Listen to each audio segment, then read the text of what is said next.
दोस्तों, बहुत ही अच्छी कहानी है, पूरी ध्यान से सुनना।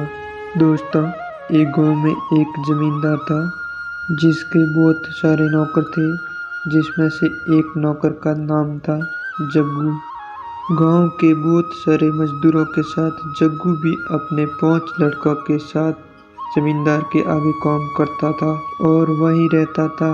जग्गू की पत्नी बहुत पहले गुजर गई थी। एक ही झोंपड़ी में वह अपने बच्चों को पाल रहा था। बच्चे बड़े होते गए और जमींदार के घर नौकरी में लगते गए। सभी मजदूरों को शाम को मजदूरी मिलती थी, जिसमें जग्गू और जग्गू के बच्चे चना और गुड़ लेते थे। वह मजदूरी नहीं लेते थे, वही चना भून के गुड़ के साथ खा लेते। बस्ती वाला ने एक दिन जग्गू को उसके बड़े लड़के की शादी करने की सलाह दी। जग्गू के बड़े लड़के की शादी भी हो गई और कुछ दिनों बाद उसकी पुत्रवधू भी आई। कुछ दिन जग्गू के झोंपड़ी के आगे बहुत भीड़ भाड़ थी। बहुत सारे लोग इकट्ठे हुए थे नई निवेली दुल्हन को देखने के लिए।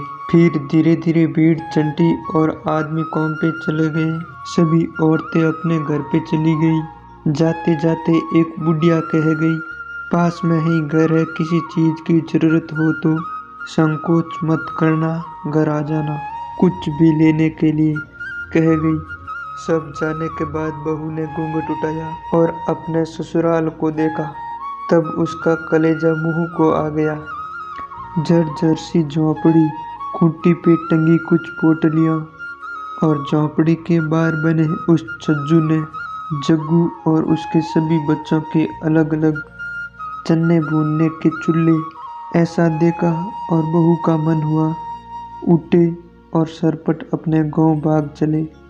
पर अचानक उसे ऐसा सोचकर धक्का लगा, वहाँ कौन से नूर गड़े हैं, माँ तो है नहीं, भाई भौजाई के आगे नौकरानी जैसी तो जिंदगी है। यह सोचते हुए वह अपने माँ को याद करके रोने लगी। रोते रोते थक कर जब वह शांत हुई, मन में कुछ सोचा और पड़ोसन के घर जाकर पूछा, अम्मा एक झाड़ू मिलेगा? बुढ़ी माँ ने एक झाड़ू दी, गोबर, मिट्टी और साथ में अपने पोती को भी भेज दिया। वापस आकर बहू ने सभी चूल्हों को फोड़ दिया, एक चूल्हे को छोड़ के, और साफ सफाई की, गोबर मिट्टी से अपने झोंपड़ी की लिपाई पुताई की। फिर उसने सभी पोटलियों के चने इकट्ठे किए और अम्मा के घर जाकर उसने चन्नों को पीसा और अम्मा उसको साग और चटनी भी दी। वापस आकर बहू ने चने के आटे की रोटियां बनाई और इंतजार करने लगी। थोड़ी ही देर में जग्गू और उनके लड़के लौटे तो एक ही चूल्हा देखकर वह भड़क गए और चिल्लाने लगे, इसने तो आते ही सारा सत्यानाश कर दिया। अपने आदमी के चूल्हे को छोड़कर बाकी सभी चूल्हे फोड़ दिए। झगड़ने की आवाज़ सुनकर बहू झोंपड़ी से बाहर निकली और बोली, आप लोग हाथ मुंह धोकर बैठिए, मैं खाना लाती हूँ। सभी लोग हिचकिचा गए। हाथ मुंह धोकर बैठे तो बहू ने पत्तल पर खाना परोसा, रोटी और साथ में चटनी। बहुत टाइम बाद उनको ऐसा खाना मिला। तब उनको भी अपनी माँ की याद आई और सभी के आंखों में से आंसू टपक पड़े और अपने माँ को याद करते हुए अपने अपने बिस्तर लेकर सोने के लिए चले गए। सुबह काम पे जाते समय बहू ने एक एक रोटी और गुड़ दिया और जग्गू से पूछा, बापूजी, मालिक आपको चने और गुड़ ही देता है क्या? तब जग्गू ने बताया, बेटा, मिलता तो सभी अन्न है, पर हम रोज गुड़ और चने ही लेते हैं, आसान रहता है खाने में। बहू ने समझाया और कहा, सभी अलग अलग प्रकार का अन्न लिया करो बापूजी। और देवर ने बताया कि उसका काम लकड़ी चीरने का है। तब बाबूजी ने कहा, तुम घर के ईंधन के लिए कुछ लकड़ी लेकर आया करो। बहू सब की मजदूरी के अनाज को एक एक मुट्ठी करके बचाती थी। बचत किए हुए अन्न से बाकी जरूरतमंद सामान बनिया की दुकान से लाती थी। जग्गू की गृहस्थी अच्छे से चलने लगी। एक दिन जग्गू के सभी पुत्रों ने घर के आगे बाड़ा बनाया और बहू के गुण गांव में चर्चित होने लगे। और जमींदार तक बात पहुंची।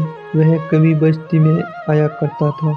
आज वह जग्गू के घर बहू को आशीर्वाद देने के लिए आया। बहू ने अपने सेठ को देखकर उसके पैर छुए और प्रणाम किया। तब जमींदार ने उसे एक हार दिया। हार माथे के लगा और बहू ने कहा, हे मालिक, हार हमारे किस काम का? इससे अच्छा तो मालिक हमें 4 लाठी जमीन देते, झोंपड़ी के आगे बाएं तो एक कोठड़ी तो बन जाती। बहू की चतुराई भरी बातों को सुनकर जमींदार हंस पड़ा और बोला, जमीन तो जग्गू को मिलेगी, लेकिन ये हार तो तुम्हारा ही हुआ। दोस्तों, एक स्त्री है जो परिवार को एकजुट रखती है, घर संसार चलाती है और घर की मालकिन होती है। इसलिए कहा गया है कि औरत चाहे तो घर को स्वर्ग बना दे और चाहे तो नरक। अब यह निर्णय उसको लेना है कि वह घर कैसा बनाना चाहती है। दोस्तों, वीडियो पूरा देखा है तो चैनल को सब्सक्राइब कीजिए और कमेंट कीजिए क्या गलती रह गई जिसे हम सुधार सकें।